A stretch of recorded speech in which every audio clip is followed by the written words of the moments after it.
1942च्या क्रांतीचा स्फोट कुठे झाला? मुंबईमध्ये झाला. आणि मुंबई हे काय झाले?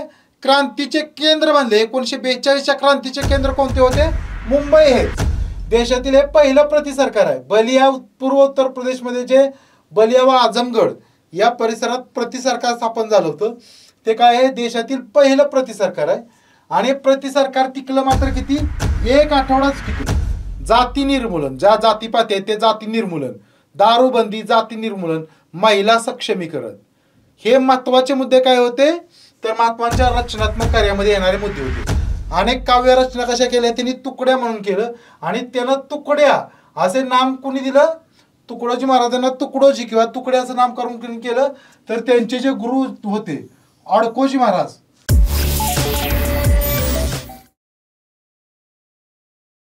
विद्यार्थी मित्र हो, नमस्कार. मी प्राध्यापक सचिन सत्रे. व्हेनेटर करिअर्सच्या ऑनलाईन प्लॅटफॉर्मवरती तुमचं मनपूर्वक स्वागत करतो. विद्यार्थी मित्र हो, या प्लॅटफॉर्मवरती आपण भारतातील जवळजवळ सर्व स्पर्धा परीक्षांना उपयोगी पडेल असे सामान्य ज्ञान या घटकाची माहिती घेत आहोत. त्या अंतर्गत मी तुम्हाला आधुनिक भारताचा इतिहास हा विषय शिकवत आहे. आणि आधुनिक भारताचा इतिहास या घटकांतर्गत सुद्धा आपला बहुतेक आधुनिक भारताचा इतिहासामधला भाग शिकवून झालेला आहे. त्याचे लेक्चर स्वरूपातले व्हिडिओज आपल्या याच चॅनलवरती उपलब्ध आहेत, ते तुम्ही बघू शकता. आजच्या या भागामध्ये आपण बघणार आहोत छोडो भारत उर्फ चले जाओ आंदोलन. म्हणजे आधुनिक भारताच्या इतिहासातील जे सर्वोच्च आंदोलन झालं, सर्वात शेवटचं सर्वात महत्त्वाचं आंदोलन झालं ते म्हणजे छोडो भारत आंदोलन, किंवा त्यालाच आपण काय म्हणतो? चले जाओ आंदोलन.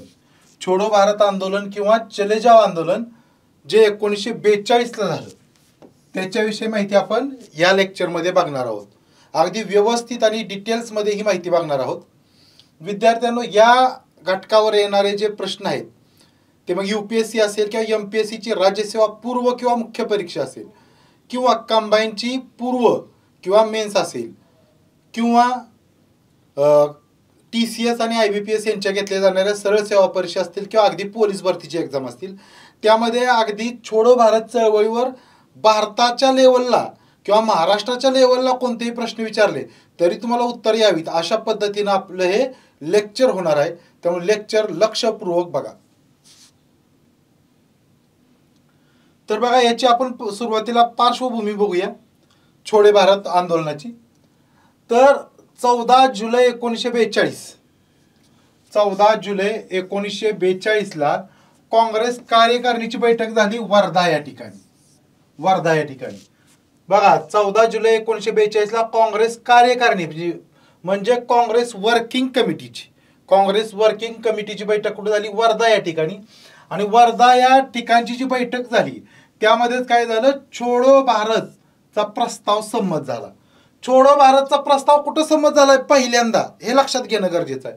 तो वर्धा या ठिकाणी संमत झाला. छोडो भारतचा प्रस्ताव कुठं संमत झाला? वर्धा या ठिकाणी संमत झाला. हे महत्वाचं आहे. वर्धा या ठिकाणी 14 जुलै 1942ला. आणि हा जो 14 जुलै 1942ला छोडो भारतचा प्रस्ताव संमत झाला, त्या प्रस्तावामध्येच सरकारला भारत सोडण्यासाठी किती दिवसांचा कालावधी दिला? तर सरकारला यासाठी दिलेला कालावधी दिला 24 दिवस. बघा, 14 जुलै 1942ला छोडो भारत आंदोलनाची काय झाले? प्रस्ताव संमत झाला. आणि सरकारला इशारा देण्यात आला की 24 दिवसात तुम्ही छोडो भारत म्हणजे भारत सोडण्यासंदर्भात काहीतरी निर्णय घ्या. 24 दिवसात जर सरकारनं नाही निर्णय घेतला तर काय होईल? भारत छोडो आंदोलन सुरू करण्यात येईल असं वर्धेच्या बैठकीत सांगण्यात आलं. वर्ध्याला झाली ती झाली काँग्रेस कार्यकारिणीची बैठक म्हणजे काँग्रेस वर्किंग कमिटीची बैठक. त्यानंतर पुढे बघा, त्यानंतर पुढे 7 ऑगस्ट 1942, 7 ऑगस्ट 1942ला अखिल भारतीय काँग्रेस कमिटीचं म्हणजे अखिल भारतीय काँग्रेस कमिटी म्हणजे all India Congress committee, all India Congress कमिटीचं अधिवेशन कुठे झालं? गवालिया टँक या ठिकाणी. गवालिया टँक, हे गवालिया टँक महत्वाचा आहे. गवालिया टँक मुंबईला आहे. गवालिया टँक मुंबई या ठिकाणी काय भरलं? अखिल भारतीय काँग्रेस कमिटीचं अधिवेशन कुठे भरलं, गवालिया टँक या ठिकाणी. आणि गवालिया टँक हे त्यावेळेच नाव होतं, सध्या त्याचं नाव आहे आझाद क्रांती मैदान. आझाद क्रांती मैदान म्हणजे मुंबईमध्ये सर्वात जास्त जे आंदोलनं जातात महाराष्ट्रातून, विधानसभेचं जे अधिवेशन असतं त्या अधिवेशन कालावधीत जी आंदोलनं महाराष्ट्रातून जातात त्या आंदोलनांचं महत्त्वाचं सध्याचं जे ठिकाण आहे ते म्हणजे आझाद क्रांती मैदान. त्याला फक्त आझाद मैदान असंच म्हटलं जातं. तर आझाद मैदानातच मुंबईत सगळ्यात जादा आंदोलनं होतात. तर त्या ठिकाणाचं पूर्वीचं नाव होतं गवालिया टँक. त्या आझाद क्रांती मैदानाचं पूर्वीचं नाव होतं गवालिया टँक मैदान. आणि या मैदानावरच काय झालं, 7 ऑगस्ट 1942 तारीख खूप महत्वाची आहे. 7 ऑगस्ट 1942 अखिल भारतीय काँग्रेस कमिटीचं अधिवेशन झालं. आणि या अधिवेशनाचे अध्यक्ष होते मौलाना अबुल कलाम आझाद. या अधिवेशनाचे अध्यक्ष कोण होते, मौलाना अबुल कलाम आझाद. आणि या अधिवेशनामध्येच दुसऱ्या दिवशी 7 ऑगस्टला हे अधिवेशन सुरू झालं आणि 8 ऑगस्टला छोडो भारत आंदोलन सुरू करण्याचा निर्णय घेण्यात आला. त्यामुळे हे आंदोलन महत्वाचं आहे. हे आंदोलन महत्वाचं आहे. तर बघा, मुद्दा लक्षात घ्या. 14 जुलै 1942 वर्ध्यामध्ये जी बैठक झाली, वर्धा या ठिकाणी जी बैठक झाली त्याच्यामध्ये छोडो भारतचा प्रस्ताव मंजूर झाला. पण छोडो भारत आंदोलनाचा जो ठराव तो झाला कुठं, मुंबईला झालेला आहे. हे मुंबईला अधिवेशन झालं. हे झालेलं आहे कुठं, मुंबईत या ठिकाणी झालेलं आंदोलन. आणि तिथं छोडो भारत चळवळीला खरी सुरुवात झाली. ती कधी झाली आपण पुढल्या स्लाइडमध्ये बघणार आहोत. पण मुंबईला ज्या अधिवेशनात सुरुवात झाली ते काँग्रेसचं अधिवेशन कधी सुरू झालंय, 7 ऑगस्ट 1942 हे तर लक्षात ठेवणं गरजेचं आहे. तर बघा, 7 ऑगस्ट नंतर जे अधिवेशन, जे मुंबईला काँग्रेस कार्यकारिणीचं जे अधिवेशन 7 ऑगस्टला सुरू झालं ते पुढं 2-3 दिवस पुढं तसंच अधिवेशन चालू राहणार होतं. मग त्या अधिवेशनामध्ये 7 ऑगस्ट नंतर दुसऱ्या दिवशी म्हणजे 8 ऑगस्टलाच काय झालं, 8 ऑगस्ट 1942 काय झालं, छोडो भारत किंवा चले जाओचा ठराव मांडला गेला आणि मंजूरही झाला. बघा, छोडो भारतचा ठराव हा मांडला गेला कधी, 8 ऑगस्ट 1942 आणि संमतही मंजूरही झाला कधी, 8 ऑगस्ट 1942. तर दोन्ही मधला फरक लक्षात घ्या. आधी मी सांगितलं होतं वर्धा या ठिकाणी काय झालं होतं, फक्त सरकारला इशारा देण्यासाठी छोडो भारत प्रस्ताव तिथं संमत झाला होता. सरकारला त्यासाठी मुदत दिली होती 24 दिवस. 24 दिवसांची मुदत दिली होती की छोडो भारत प्रस्तावावर विचार करण्यासाठी. पण सरकारने या 24 दिवसात काहीच नाही केलं. 14 जुलै 1942 नंतर पुढं 14 दिवसात सरकारनं काहीच नाही केलं. त्यामुळंच 7 ऑगस्ट 1942 मुंबईमध्ये अखिल भारतीय काँग्रेस कमिटीचं अधिवेशन झालं. आणि त्या अधिवेशनातच 8 ऑगस्टला काय झालं, छोडो भारत किंवा चले जाओचा ठराव मांडला गेला आणि मंजूरही झाला. तर मुद्दा लक्षात घ्या, हा चले जाओचा किंवा छोडो भारतचा ठराव मांडला कोणी, याच्यावर प्रश्न येतो. छोडो भारतचा ठराव मुंबईला जे अधिवेशन झालं त्याच्यामध्ये मांडला कोणी, तर तो मांडला पंडित नेहरूंनी. छोडो भारतचा ठराव मांडला कोणी, पंडित नेहरूंनी तो ठराव मांडला. आपण छोडो भारत ह्याची जी मूळ कल्पना आहे, छोडो भारत ही मूळ कल्पना होती कोणाची, महात्मा गांधींची. छोडो भारत ही मूळ कल्पना होती कोणाची, महात्मा गांधींची. म्हणजे भारतातून आता इंग्रजांनी जावे अशा आशयाची कन्सेप्ट, मूळ कल्पना कोणाची होती, महात्मा गांधींची होती. पण महात्मा गांधींच्या आशयाला शब्दरूप कोणी केलं, म्हणजे छोडो भारत हे शब्द कोणी दिलं. छोडो भारतचा जो हा नारा आहे, नारा प्रवर्तक म्हणजे हे शब्द, प्रत्यक्षात शब्द जे छोडो भारत हे जे नारा आहे तो दिला कोणी, की ह्याचे प्रवर्तक कोण आहे, तर याचे प्रवर्तक आहेत युसुफ मेहर अली हे छोडो भारत या नाऱ्याचे प्रवर्तक आहेत. की ही जी शब्दरचना त्याचे निर्माते खरे कोण आहेत, युसुफ मेहर अली.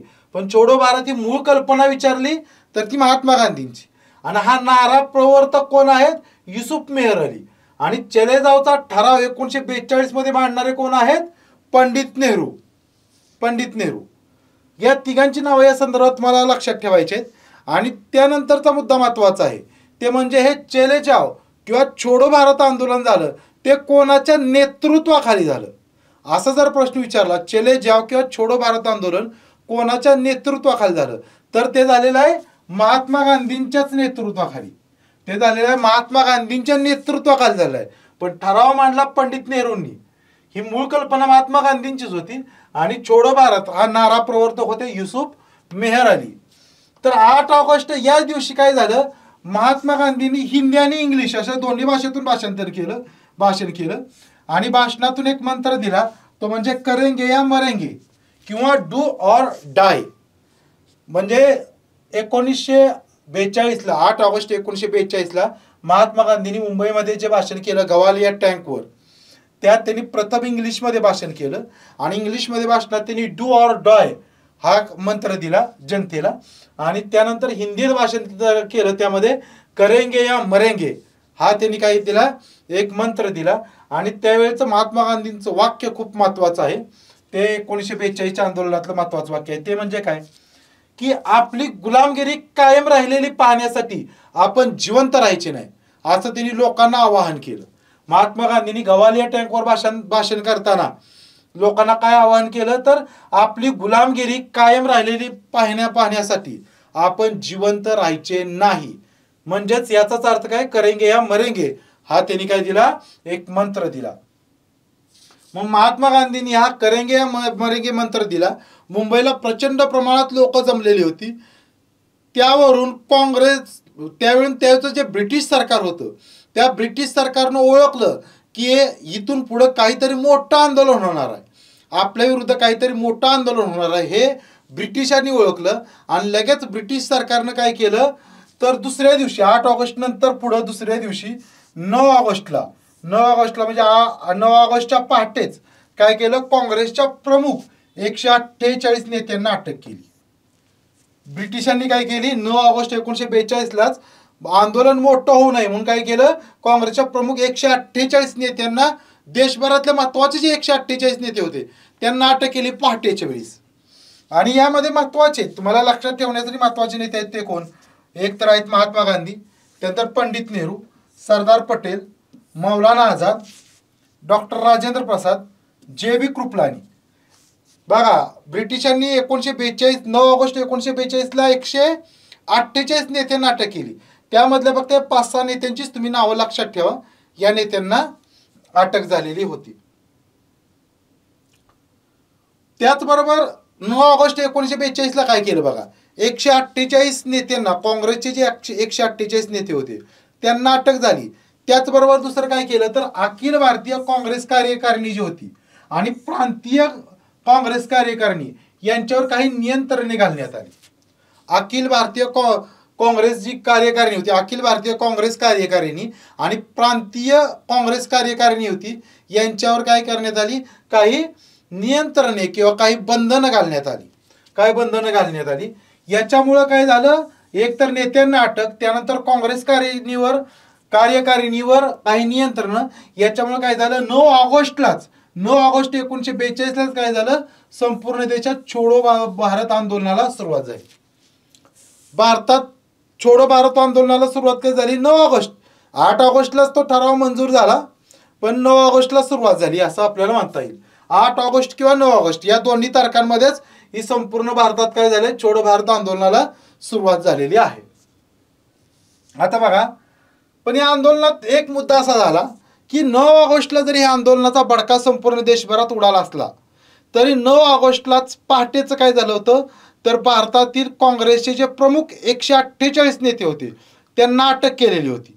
त्यामुळे आंदोलनाचा बडका झाला तरी त्या कालावधीत सुरुवातीचा जो आंदोलनाचा टप्पा होता यामध्ये लोकांना नेतेच नव्हते, कारण लोकांचे नेते होते ते तुरुंगात होते, लोकांना नेते नव्हते. त्यामुळे काय केलं, आंदोलनाचा जो सुरुवातीचा टप्पा आहे तो जनचळवळीचा, लोकांनी स्वतःहून छोडो भारत चळवळ हातात घेतली, हातात घेतली. आणि हा जो जन आंदोलनाचा टप्पा होता पहिला, तो सुरुवातीचे 8 आठवडे चालला. सुरुवातीचे किती, 8 आठवडे चालला, हे लक्षात घेणं गरजेचं आहे. सुरुवातीचे 8 आठवडे हा चालला. जन आंदोलनाचा जो टप्पा होता तो सुरुवातीचे 8 आठवडे चालला, म्हणजे 2 महिने चालला. 8 आठवडे म्हणजे सर्वसाधारण 2 महिने हा सुरुवातीचा टप्पा चालला. या टप्प्यामध्ये जनतेला नेतेच नव्हते. नेते नसताना जनतेनं स्वतःही महात्मा गांधींच्या प्रेरणेनं ही काय केली, चळवळ चालवली सुरुवातीच्या काळात. आणि याच काळात चळवळीवर कोणाचेच नियंत्रण नसल्याने, नियंत्रण कोणाचंच नव्हतं, त्यामुळं कोणत्या मार्गाने लढायचं आहे.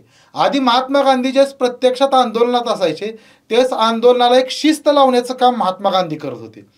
पण हे 42च्या सुरुवातीच्या 8 आठवड्याचं जे जन आंदोलन झालं त्याच्यामध्ये जनतेला शिस्त लावणारच कोण नव्हतं. त्यामुळं ज्याला जसं वाटेल तसं त्यानं आंदोलन केलं. कुणाला वाटलं आपण अहिंसक आंदोलन केलं पाहिजे, त्यांनी अहिंसक महात्मा गांधींच्या मार्गाने आंदोलन केलं. तर कुणाला वाटलं पाहिजे आपण हिंसक केलं पाहिजे, काय ब्रिटिशांना मारूनच आंदोलन केलं पाहिजे किंवा काही सरकारी कार्यालयांची तोडफोड करूनच आंदोलन केलं पाहिजे, त्यांनी तसं आंदोलन केलं. तर या काळात चळवळ म्हणजे सुरुवातीचे 8 आठवडे होते त्या काळात चळवळीवर कोणाचेच नियंत्रण नसल्याने जनतेने आपापल्या कल्पनेप्रमाणे हिंसात्मक, अहिंसात्मक, उघड किंवा भूमिगत मार्गाने चळवळ केली, म्हणजे त्या मार्गाने आंदोलन केलं. काही जणांनी उघड आंदोलन केलं, काही जणांनी भूमिगत केलं, काही जणांनी हिंसात्मक केलं, तर काही जणांनी अहिंसात्मक केलं. त्यानंतर बघा आता 1942चं जे आंदोलन होतं त्या 1942च्या क्रांतीचा स्फोट कुठं झाला तर पहिल्यांदा मुंबई शहरात झाला. कारण मुंबईतच या आंदोलनाला मंजुरी पण मिळाली आणि तिथंच अनेक नेत्यांना, महत्त्वाच्या नेत्यांना अटक झाली. 1942च्या क्रांतीचा स्फोट कुठं झाला मुंबईमध्ये झाला. आणि मुंबई हे काय झाले क्रांतीचे केंद्र बनले. 1942च्या क्रांतीचे केंद्र कोणते होते मुंबई हेच. मुंबईतली विद्यार्थ्यांनी महाविद्यालये बंद पाडली. मुंबई हे काय झालं क्रांतीचं मुख्य केंद्र बनलं. त्याचबरोबर तिथले विद्यार्थी पण त्यामध्ये सहभागी झाले आणि विद्यार्थ्यांनी महाविद्यालये बंद पाडली, महाविद्यालये बंद पाडली. तर बघा पुढं आंदोलन कसं झालं. आता हे 1942चं जे आंदोलन आहे चले जाव आंदोलन, त्या चले जाव आंदोलनातील महत्वाची भाग आहे तो म्हणजे काय भूमिगत चळवळ. बघा 1942चं जे आंदोलन झालं चले जाव आंदोलन किंवा छोडो भारत, याच्यामध्ये महत्वाच्या 2-3 गोष्टी महत्वाच्या आहेत. त्यातली पहिली म्हणजे हे भूमिगत चळवळ. त्यानंतर भारतामध्ये स्थापन झालेली वेगवेगळी प्रतिसरकारे, प्रतिसरकार म्हणजे उदाहरणार्थ सातारचे प्रतिसरकार, अशी प्रतिसरकारे आणि या भूमिगत चळवळ या महत्वाच्या आहेत. आता ही जी भूमिगत चळवळ म्हणजे काय हे लक्षात घेणं गरजेचं आहे. भूमिगत चळवळ म्हणजे जर उघड जनतेच्या समोर येऊन किंवा ब्रिटिशांच्या समोर येऊन, ब्रिटिश सरकारच्या समोर येऊन जर आंदोलन केलं तर ब्रिटिश काय करायचे त्या नेत्याला, त्या व्यक्तीला अटक करून तुरुंगात टाकायचे आणि काय 3-4 वर्षांची शिक्षा द्यायची. म्हणून काही जे छोटे मोठे अनेक नेते होते त्यांनी काय ठरवलं की आपण जनतेच्या समोरच यायचं नाही किंवा लोकांच्या समोर आंदोलन तर करायचं पण गुप्त राहून, भूमिगत राहून, मग ते स्वतःचं नाव बदलून किंवा काही ठिकाणी काही कार्यकर्त्यांच्या घरी गुप्तपणे राहून रात्रीच्या वेळीच आंदोलन करायचं किंवा चोरून सरकारला कळणार नाही अशा पद्धतीनंच काय मोडतोड करायची, अशा पद्धतीनं हे भूमिगत आंदोलन झालं. आणि हे जे भूमिगत चळवळ झाली त्याचं नेतृत्व कोणी केलंय बघा. भूमिगत चळवळ झाली त्याचं नेतृत्व मुख्यतः म्हणजे इतर पण होते, यांच्या व्यतिरिक्त पण होते, पण मुख्यतः कोण होते तर तरुण. भूमिगत चळवळीचे नेतृत्व कोणी केलं मुख्यतः तरुण काँग्रेस समाजवादी कार्यकर्ते. बघा भूमिगत चळवळीचं नेतृत्व कोणी केलंय मुख्यतः तरुण काँग्रेस समाजवादी कार्यकर्ते. काँग्रेसमधले समाजवादी विचारांचे जे कार्यकर्ते होते, काँग्रेसमधले समाजवादी विचारांचे जे तरुण कार्यकर्ते होते त्यांनी काय केलं भूमिगत चळवळीचे नेतृत्व केले. ह्यामध्ये भूमिगत राहून गुप्तपणे काय केले हे आंदोलन करणारे नेते कोण कोण होते बघा. भूमिगत नेते कोण कोण होते तर त्यामध्ये महत्वाचे होते अरुणा आसफ अली, अच्युतराव पटवर्धन, राम मनोहर लोहिया, शिरूभाऊ लिमये, एस.एम. जोशी, नाग गोरे, साने गुरुजी, अण्णासाहेब सहस्त्रबुद्धे, यशवंतराव चव्हाण, युसुफ मेहर अली पाठीमागं उल्लेख गेलेला आहे की छोडो भारत याचे नारा प्रवर्तक कोण आहेत युसुफ मेहर अली. यांनी पण काय केलं गुप्तपणे चळवळ केली किंवा भूमिगत चळवळ केली.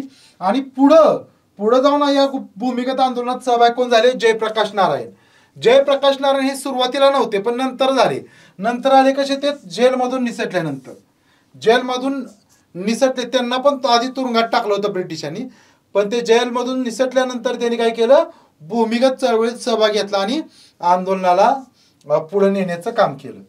आणि या नेत्यांमध्ये भूमिगत नेत्यांनी काय केलं तर या नेत्यांनी काय केलं कार्यकर्त्यांमध्ये पैसे तर वाटले, साहित्य पण काय वाटलं, साहित्य कोणतं तर बॉम्ब, शस्त्रे, डायनामाइट यासारखे. डायनामाइट म्हणजे एक स्फोटक असतं. आता डायनामाइटचा तेवढा उघड वापर कमी होतो. पूर्वी स्फोट घडवून आणण्यासाठी सरकारच्या विरोधात वगैरे डायनामाइटचा वापर जास्त व्हायचा. तर हे जे भूमिगत नेते होते या नेत्यांनी काय केलं, कार्यकर्त्यांमध्ये पैसे तर वाटलं आणि काय बॉम्ब, शस्त्रे, डायनामाइट यासारखं साहित्य पण वितरित केलं. त्यानंतर हे जे भूमिगत काम करणारे होते लोक, त्यांना लोकांच्या पुढे तर यायचं नव्हतं. भूमिगत काम करायचे लोकांच्या पुढे काय यांची नावं काही फितूर लोक सांगायचे, सरकारला यांची नावं काय सांगायचे, त्यामुळे लोक सापडून नाहीत म्हणून यांना मदत कोणी कोणी केली. बघा, हे जे भूमिगत लोक होते, भूमिगत कार्यकर्ते किंवा नेते होते, यांना मदत कशी कशी केली. तर जे शालेय विद्यार्थी होते त्यावेळचे, जे शालेय विद्यार्थी होते त्यांनी काय केलं, संदेश वाहकाचं काम केलं. कारण लहान लहान मुलं हे काय संदेश, काय पोलीस ठाण्यामध्ये काय चाललंय किंवा मामलेदार कचेरीमध्ये काय चाललंय हे गुप्तपणे येऊन सांगायचं. किंवा गावामध्ये, शहरामध्ये पोलिसांच्या हालचाली काय आहेत, कोणत्या ठिकाणी पोलिसांचा बंदोबस्त आहे, कुठं पोलिसांचा बंदोबस्त नाही, पोलिसांची कुठल्या बाजूने चौकशी चालली, असे संदेश जे आहेत ते लहान मुलं या नात्यानं भूमिगतांना द्यायचे आणि ते इंग्रजांच्या पोलिसांना काय ते समजून यायचं नाही. त्याचबरोबर इंग्रजांच्या सेवेत असणारे जे वैमानिक होते, इंग्रजांच्या सेवेत असणारे जे वैमानिक होते, त्याचबरोबर जे रेल्वे चालक होते, वैमानिक आणि रेल्वे चालक होते, त्यांनी काय केले तर बॉम्ब स्फोटके वाहून नेण्याचं काम केलं. कारण बॉम्बला लागणारा कच्चा माल, त्याची वेगवेगळी स्फोटकं, एका ठिकाणीच बॉम्ब कुठेतरी बनवला जायचा. बॉम्ब बनवण्याचा कारखाना काय सर्वत्र सगळीकडे असून चालणार नाही. त्याचा सुगावा इंग्रजांना लागला तर खूप प्रॉब्लेम येऊ शकत होता. त्यामुळं बॉम्ब बनवण्याचे कारखाने हे गुप्त असायचे. ते ठराविक क्रांतिकारकांनाच माहीत असायचं की इथं इथं बॉम्ब बनवला जातोय. मग तिथं बॉम्ब बनवल्यानंतर तो बॉम्ब वाहून नेण्याचं काम किंवा डायनामाइट सारखी जी स्फोटक आहेत ते वाहून नेण्याचं काम हे करावं लागायचं एका शहरातून दुसऱ्या शहरात. आणि हे वाहून नेणं खूप अवघड असायचं. पण हे क्रांतिकारकांना अशी बॉम्ब स्फोटक वाहून नेण्यासाठी मदत कोणी केली तर इंग्रजांच्या सेवेत असणारे जे वैमानिक होते त्यांनी किंवा रेल्वे चालकांनी. त्याचबरोबर इंग्रजांच्या सेवेत असणारे जे सरकारी अधिकारी होते, इंग्रजांच्या सेवेत असणारे सरकारी अधिकारी होते किंवा पोलीस होते. आता पोलीस जे इंग्रजांच्या नोकरीत असणारे पोलीस होते ते बहुतेक भारतीयच पोलीस असायचे. इंग्रजांच्या सेवेत असणारे पोलीस कोण असायचे, भारतीयच असायचे. त्यातले सर्वच पोलीस काही इंग्रजांशी एकनिष्ठ नव्हते. काही पोलिसांना समजायचं की इंग्रज हे परकी आहेत, यांना आपण हाकलन लावलं पाहिजे. त्यामध्ये ते अनेक पोलीस काय करायचे, क्रांतिकारकांना मदत करायचे. क्रांतिकारकांना मदत करायची कोणत्या स्वरूपात तर अटकेची पूर्वसूचना देणे या स्वरूपात. म्हणजे एखाद्या नेत्याला अटक करायची तर आधीच पूर्वसूचना द्यायची की आज आम्ही तुम्हाला अटक करायला येणार आहोत. स्वतःतर्फे द्यायची, स्वतःच्या मुलाला सांगायला लावायचं किंवा मित्राला सांगायला लावायचं. अशा पद्धतीने हे सरकारी अधिकारी किंवा पोलीस क्रांतिकारकांची किंवा भूमिगतांची मदत करायची. आता हे जे भूमिगत होते, भूमिगत स्वरूपात चळवळ करत होते, त्यांची पण एक संस्था स्थापन झाली होती. त्या संस्थेचं नाव आहे सेंट्रल डिरेक्टोरेट. बघा, सेंट्रल डिरेक्टोरेट नावाची ही भूमिगतांची संस्था स्थापन झाली होती मुंबईला. तिचं मुख्यालय होतं मुंबईला. सेंट्रल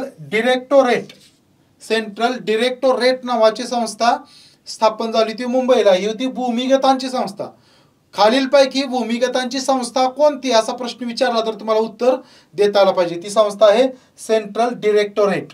तिचं मुख्यालय होतं मुंबईला. आणि या संस्थेतूनच काय केलं जायचं तर क्रांतिकारकांना शस्त्रास्त्रे, दारुगोळा, बुलेटिनचा पुरवठा केला जाऊ लागला. म्हणजे हे जे सेंट्रल डिरेक्टोरेट नावाची जी भूमिगतांची संस्था होती, या संस्थेतूनच काय केलं जायचं तर जे क्रांतिकारक होते त्यांना शस्त्रास्त्रे, दारुगोळा किंवा बुलेटिनचा पुरवठा या ठिकाणाहूनच केला जायचा. तर अशा पद्धतीने भूमिगत चळवळीविषयी हे मुद्दे मी तुम्हाला सांगितले. याच्यावरच तुमच्या परीक्षेला प्रश्न येतात. त्याचबरोबर भूमिगत चळवळीसोबतच अजून एक भूमिगतांनी सुरू केलेली अजून एक गोष्ट होती म्हणजे मुंबईतलं सिक्रेट रेडिओ स्टेशन. मुंबईतलं जे सिक्रेट रेडिओ स्टेशन आहे ते काय केलं होतं, भूमिगतांनीच खरं तर सुरू केलं होतं. सिक्रेट रेडिओ स्टेशन म्हणजे काय, गुप्त रेडिओ केंद्र. गुप्त रेडिओ केंद्र म्हणजेच सिक्रेट रेडिओ स्टेशन हे सुरुवातीला सुरू झालं होतं मुंबईमध्ये. आणि याला मुंबईमध्ये जे सिक्रेट रेडिओ स्टेशन सुरू झालं होतं त्याची 2 नावं तुम्ही लक्षात ठेवणं गरजेचं आहे. ते सिक्रेट तर होतं म्हणजे गुप्त तर होतं, त्याची 2 म्हणजे त्याचं एक नाव आहे काँग्रेस रेडिओ किंवा त्यालाच अजून म्हटलं जायचं आझाद रेडिओ. बघा मुंबईमध्ये जे सिक्रेट रेडिओ स्टेशन सुरू झालं होतं किंवा खूप गुप्त रेडिओ केंद्र सुरू झालं होतं त्याची दुसरी नाव काय आहेत, काँग्रेस रेडिओ आणि दुसरं आझाद रेडिओ असं सुद्धा त्याला म्हटलं जायचं.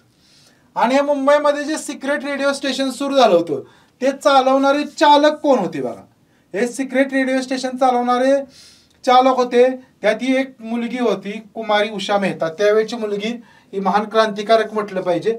खूप कमी वयात त्यांनी हे सिक्रेट रेडिओ स्टेशन अगदी व्यवस्थितपणे चालवलं आणि क्रांतिकारकांना किंवा जनतेला क्रांतिकार्याच्या सगळ्या बातम्या देण्याचं काम यांनी केलं. त्यामध्ये महत्त्वाच्या होत्या कुमारी उषा मेहता. त्याचबरोबर त्यांच्यासोबत होते विठ्ठलदास झवेरी, त्यानंतर चंद्रकांत बाबू झवेरी आणि बाबूबाई ठक्कर. बघा तर मुंबईमधलं जे सिक्रेट रेडिओ स्टेशन होतं किंवा काँग्रेस रेडिओ केंद्र होतं किंवा आझाद रेडिओ केंद्र होतं ते चालवण्याचं काम महत्त्वाचे 4 जण करायचे. कुमारी उषा मेहता, विठ्ठलदास झवेरी, चंद्रकांत बाबू झवेरी आणि बाबूबाई ठक्कर हे लोक करायचे. आणि याचं प्रसारण बघा भारतात अगदी दक्षिणेला मद्रासपर्यंत ऐकू यायचं. याचं जे प्रसारण आहे ते काय दक्षिणेला अगदी मद्रासपर्यंत याचं प्रसारण ऐकू यायचं. आणि हा जो सिक्रेट रेडिओ स्टेशन आहे याच्यावर नेहमी भाषण करून जनतेला प्रेरित करणारे व्यक्तिमत्व कोण होतं तर राम मनोहर लोहिया हे भारतीय स्वातंत्र्य चळवळीतील अत्यंत महत्त्वाचे नेते. आणि हे अत्यंत महत्त्वाचे नेते काय करायचे या सिक्रेट रेडिओ स्टेशनवर आधेमध्ये येऊन काय करायचं भारतीय जनतेला प्रेरणा देण्याचं, क्रांतिकारकांना प्रेरणा देण्याचं काम करायचं.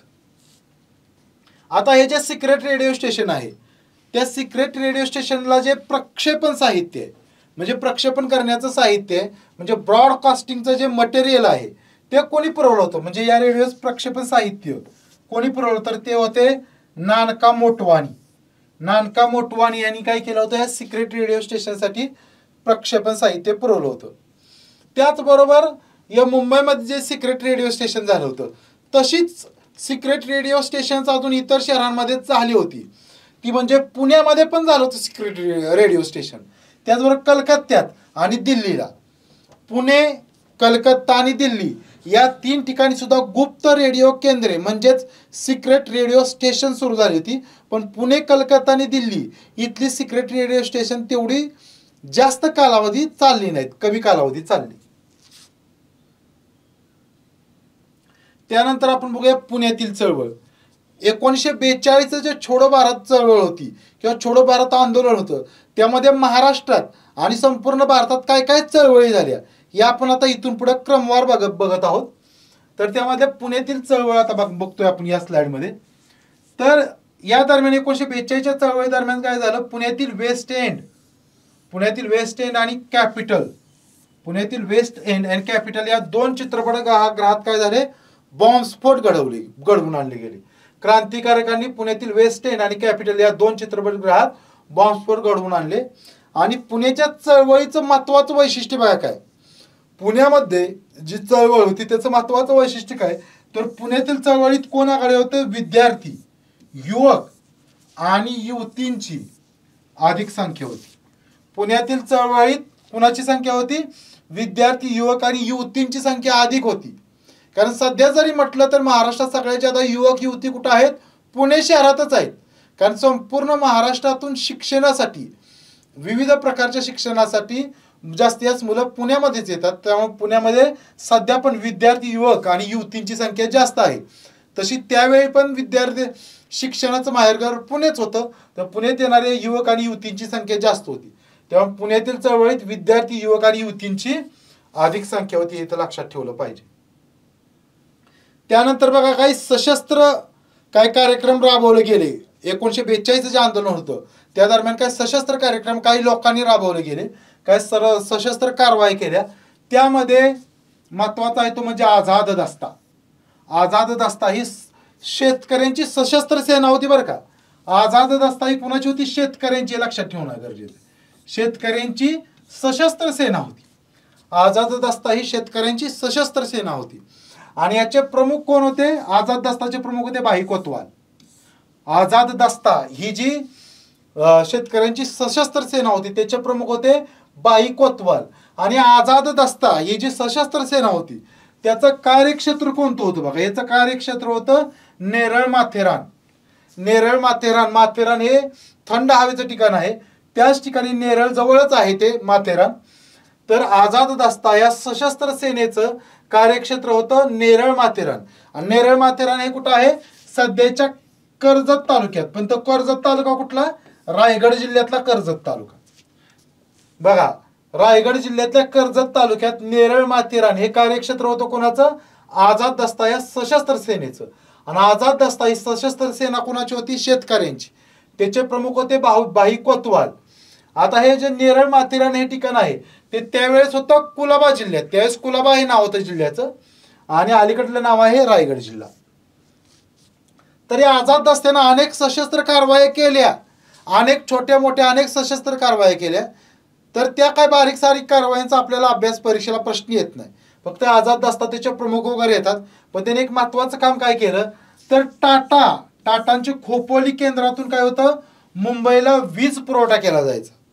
टाटांचा जो खोपोली हे तर महाराष्ट्रातील पहिले विद्युत निर्मिती केंद्र आहे. तर ते टाटाने सुरू केलंय. आणि त्या ठिकाणाहून वीज कुठे नेली जायची? मुंबईला वीज नेली जायची. मुंबईला त्यावेळेस तिथूनच वीज मिळायची, कारण त्यावेळेस काय कोयनेची वीज निर्माण झालेली नव्हती. तर या आझाद दस्ताच्या क्रांतिकारकांनी काय केलं? टाटांच्या खोपोली केंद्रातून मुंबईला होणारा जो वीज पुरवठा होता तो खंडित करून टाकला. मग यांनी जे आझाद दस्ताच्या लोकांनी जे विविध क्रांतिकार्य केलं त्यामुळं काय केलं सरकारनं? भाई कोतवाल, आझाद दस्ताचे प्रमुख होते भाई कोतवाल आणि त्यावर त्यांचे सहकारी होते गोमाजी पाटील. भाई कोतवाल आणि गोमाजी पाटील यांना पकडून देणाऱ्याला बक्षीस जाहीर केलं. ते म्हणजे किती? 5,000 रुपये. 5,000 रुपये एवढं बक्षीस जाहीर केलं. कशासाठी? भाई कोतवाल आणि गोमाजी पाटील यांना पकडून देणाऱ्यांना इंग्रजांनी 5,000 रुपये बक्षीस जाहीर केलं. 5,000 ही रक्कम त्यावेळी खूप मोठी होती. 5,000 ही रक्कम खूप मोठी रक्कम होती. तर ती रक्कम त्यांनी जाहीर केली. आता त्यानंतरचं महत्वाचं आहे साताऱ्याचे प्रति सरकार. साताऱ्याचे प्रति सरकार. इथं प्रति आणि सरकार हे दोन शब्द आहेत. प्रति सरकार म्हणजेच पॅरलल गव्हर्नमेंट. तर साताऱ्याचं जे प्रति सरकार होतं ते ऑगस्ट 1943 ते मे 1946 या दरम्यान चाललं. साताऱ्याचं प्रति सरकार किती दिवस चाललं? ऑगस्ट 1943 ते मे 1946 असं जवळजवळ हे 3 वर्ष चाललेलं सरकार आहे. हे 3 वर्ष सरकार कार्यरत होतं. तर हे साताऱ्याचे प्रति सरकार म्हणजे काय? तर साताऱ्याचे म्हणजे सध्याचा सातारा जिल्हा, त्याचबरोबर त्यामध्ये येतो सांगली जिल्हा. सध्याचा सातारा जिल्हा आणि सांगली जिल्हा या 2 जिल्ह्यांमध्ये हे सरकार स्थापन झालं होतं. आणि या 2 जिल्ह्यांमधून सातारचे जे प्रति सरकारचे लोक होते त्यांनी काय केलं होतं? इंग्रजांना हाकलून दिलेलं होतं. आणि इंग्रजांच्या ऐवजी स्थानिक लोकच काय करायचे? तिथला सरकार म्हणून कारभार बघत होते. तर हे साताऱ्याचे प्रति सरकार होतं. ते जवळजवळ 3 वर्ष चाललं. आणि हे 2 जिल्ह्यात चाललंय हे लक्षात ठेवणं गरजेचं आहे. एक म्हणजे सातारा तर आहेच, प्लस सांगली.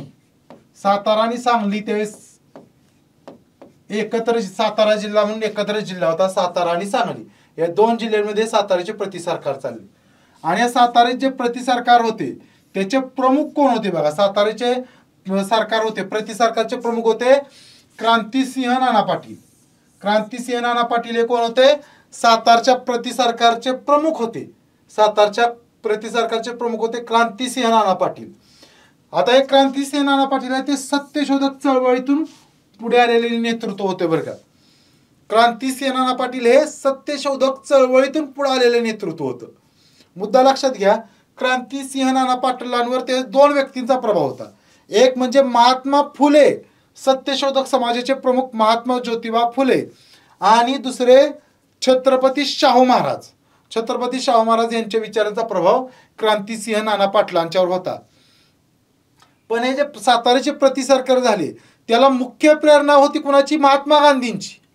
महात्मा गांधींच्या प्रेरणेनंच हे साताऱ्याचे प्रति सरकार स्थापन झालं होतं आणि त्यामध्ये महात्मा गांधी की जय ही महत्वाची घोषणा असायची. जात्यावरच्या बायका गाणी गायच्या सातारा जिल्ह्यात त्या काळातल्या त्या सगळ्या महात्मा गांधींच्या नावावरून जात्यावरली गाणी गायली जायची. क्रांतिसिंह नाना पाटील यांच्या नावावरून जात्यावरची गाणी गायली जायची आणि लोकांना प्रेरणा दिली जायची. तर असे सातारचे प्रति सरकार होते. त्याचे प्रमुख होते क्रांतिसिंह नाना पाटील. ते सत्यशोधक चळवळीतून पुढे आलेले होते. आता सातारचे जे प्रति सरकार होते त्याचे इतर नेते कोण कोण होते बघा. इतर नेते पण माहीत असणं गरजेचं आहे प्रति सरकारचे. ते म्हणजे जी.डी. लाड. जी.डी. लाड यांना जी.डी. बापू लाड असं म्हटलं जातं. जी.डी. लाड. त्यानंतर शेख काका, बेर्डे मास्तर, वसंतदादा पाटील. बघा वसंतदादा पाटील हे सुद्धा कोण होते तर सातारच्या प्रति सरकारमध्ये सामील होते. ते पुढे जाऊन महाराष्ट्राचे 4 वेळा मुख्यमंत्री झालेत. 4 वेळा महाराष्ट्राचे मुख्यमंत्री झालेत. त्यानंतर किसनवीर हे पण सातारा जिल्ह्यातलं खूप मोठं राजकीय नेतृत्व होतं स्वातंत्र्योत्तर काळात. त्यानंतर यशवंतराव चव्हाण जे महाराष्ट्राचे मुख्यमंत्री झाले, महाराष्ट्राचे पहिले मुख्यमंत्री झाले यशवंतराव चव्हाण, हे पण हे सातारच्या प्रति सरकारमध्ये सहभागी होते. त्यानंतर उत्तमराव पाटील आणि लीलाताई पाटील एवढे महत्वाचे नेते सातारच्या प्रति सरकारमध्ये सहभागी होते. आता या प्रति सरकारनं काय काय कामं केली किंवा त्यांच्या अंतर्गत कोणकोणते गट होते. तर या प्रति सरकारनं काय केलं होतं, वेगवेगळी कामं करण्यासाठी वेगवेगळे गट स्थापन केलेले होते. तर बघा प्रति सरकारांतर्गत गट, त्यामधला पहिला गट आहे तुफान सेना. पहिला गट आहे कोणता तर तुफान सेना. पहिला गट आहे तुफान सेना. तुफान सेना. तर ही तुफान सेना जी आहे सातारच्या प्रति सरकारांतर्गत स्थापन झालेला गट आहे बरं का. तुफान सेना हा काय आहे सातारच्या प्रति सरकार अंतर्गत स्थापन झालेला एक गट आहे तुफान सेना. आणि त्याचे संस्थापक होते नाना पाटील. तुफान सेनेचे संस्थापक नाना पाटीलच होते आणि तुफान सेनेचे अध्यक्ष सुद्धा कोण होते तर नाना पाटीलच होते. क्रांतिसिंह नाना पाटील हेच कोण होते तुफान सेनेचे संस्थापक कोण होते आणि अध्यक्ष पण होते. आणि जी तुफान सेना आहे तिचे फील्ड मार्शल मात्र कोण होते जी.डी. बापू लाड किंवा जी.डी. लाड बापू, त्यांना बापू म्हणून ओळखलं जायचं. तर फील्ड मार्शल कोण होते जी.डी. बापू, त्यांना जी.डी. बापू किंवा जी.डी. लाड असं म्हटलं जायचं किंवा नुसतं जी.डी. म्हणून पण त्यांना ओळखलं जायचं. तर हे होते फील्ड मार्शल. फील्ड मार्शल म्हणजे काय तर प्रत्यक्षात ज्या ठिकाणी कारवाई करायची त्या ठिकाणी हजर राहून कार्यवाहीला अंतिम स्वरूप देण्याचं काम कोण करायचं जी.डी. बापू लाड. नाना पाटील होते ते क्रांती सरकारचे पण प्रमुख होते, तुफान सेनेचे पण प्रमुख होते, अध्यक्ष होते. पण त्यांना प्रत्येक ठिकाणी प्रत्यक्ष जाऊन कारवाई करायला जमलंच असेल भाग नाही. त्यांच्यातर्फे प्रत्यक्षात तुफान सेनेतर्फे कारवाई करणारे कोण होते जी.डी. लाड होते. त्यांना फील्ड मार्शल म्हणून ते काम करत होते. आणि ही जी तुफान सेना होती, तुफान सेनेची जी युद्धशाळा ती कुंडल या ठिकाणी होती. तुफान सेनेची कुंडल नावाचं एक गाव त्यावेळेच्या सातारा जिल्ह्यामध्ये होतं. तर तुफान सेनेची युद्धशाळा आहे ती कुंडल या ठिकाणी होती. त्यानंतर दुसरी तुफान सेने प्रति सरकारांतर्गत दुसरा एक गट कार्य करत होता, तो म्हणजे आझाद दल. बघा पाठीमागल्या स्लाइडमध्ये आपण शिकलो आझाद दस्ता म्हटलं तर तो भाई कोतवाल यांचा आहे. तो रायगड जिल्ह्यातल्या नेरळ माथेरान परिसरात त्यांनी क्रांतिकार्य केलं ते आझाद दस्त्यानं. आणि सातारच्या प्रति सरकारांतर्गत होतं ते आझाद दल होते. आणि त्याच्या आझाद दलाचे प्रमुख होते नागनाथ अण्णा नाईकवडी हे होते. त्यानंतर स्वातंत्र्योत्तर काळात सुद्धा यांचं खूप मोठं काम राहिलेलं आहे नागनाथ अण्णा नाईकवडी यांचं. तर या दोन्ही गट ज्या तुफान सेना आणि आझाद दल या दोन्ही गटांनी काय केलं सातारा आणि सांगली परिसरात सशस्त्र कारवाई केल्या. रेल्वे लुटणे सशस्त्र कारवाई कोणत्या केल्या तर रेल्वेतून जर सरकारचा खजिना चालला असला तर तो खजिना लुटणे. किंवा पूर्वीच्या काळी बऱ्याच वेळा काय व्हायचं तालुक्यातले जे सरकारी नोकरदार आहे, शिक्षक असतील किंवा वेगवेगळे अजून इतर नोकरदार असतील, पोलीस असतील, तहसीलदार असतील, असे जे किंवा तहसील ऑफिसमध्ये काम करणारे लोक आहेत, अशा सगळ्यांचा पगार हा पोस्टामध्ये यायचा. पूर्वी पोस्टामध्ये पोस्टामध्ये खूप मोठे पैसे महिन्याची महिन्याला जमा व्हायचे. तर अशी पोस्ट लुटण्याची कामं सुद्धा कोणी केली, या तुफान सेना आणि आझाद दलानी केली. आणि तो पैसा वापरला कुठं, जनतेच्या भल्यासाठी वापरला त्यांनी. तो पैसा जनतेच्या भल्यासाठी वापरला. त्याचबरोबर सातारच्या प्रति सरकारनंच काय केलं तर मुलांच्या मनावर राष्ट्रभक्तीचा संस्कार करण्यासाठी या प्रति सरकारनं अजून एक संघटना स्थापन केली. मुलांच्या मनावर राष्ट्रभक्तीचा संस्कार करण्यासाठी प्रति सरकारनं अजून एक संघटना स्थापन केली, ती म्हणजे राष्ट्र सेवा दल. प्रति सरकारच्या लोकांनीच, सातारचे जे प्रति सरकार होते त्याच्या लोकांनीच हे राष्ट्र सेवा दलाची स्थापना केली. पण राष्ट्र सेवा दलाची स्थापना कशासाठी केली तर मुलांच्या मनावर राष्ट्रभक्तीचा संस्कार करण्यासाठी. त्यानंतर बघा, आता ह्या जे प्रति सरकार होती, सातारचं प्रति सरकार होतं, याने विधायक कामं कोणती केली, चांगली कामं कोणती केली. तर ह्या प्रति सरकारनं चांगली कामं कोणती केली तर पहिलं म्हणजे सातारा जिल्ह्यात दारूबंदी केली. पहिलं काम केलं ते म्हणजे सातारा जिल्ह्यात दारूबंदी केली. त्यानंतर जातीवादाला विरोध, जातीमध्ये भेदभाव मानण्यास विरोध किंवा जातीवादालाच त्यांनी विरोध केला. त्यानंतर सावकारशाहीला विरोध. वेगवेगळे सावकार काय करायचे, लोकांना कर्ज देऊन लोकांच्या जनतेच्या जमिनी लाटण्याचं काम करायचे. अशा सावकारशाहीला विरोध केला. आणि साक्षरतेचा प्रसार केला. त्याचबरोबर अजून यांनी विधायक कामं काय केली प्रति सरकारनं तर स्वतंत्र अशी न्याय व्यवस्था चालवली. म्हणजे गावातले तंटे गावातल्याच पंचांकडून मिटवून घेण्याचं काम तिथलेच पंच हे करायचे. न्यायनिवाडे करून व्यवस्थित न्याय व्यवस्था चालवण्याचं पण काम कोणी केलं, प्रति सरकारनं केलं. आणि त्याचबरोबर अजून काय केलं तर काही लोक हे काय असायचे, सरकारला सामील असायचे. क्रांतिकारी करणाऱ्या लोकांची माहिती सरकारला द्यायचे. अशांना शिक्षा देण्याचं काम पण प्रति सरकारनं केलं.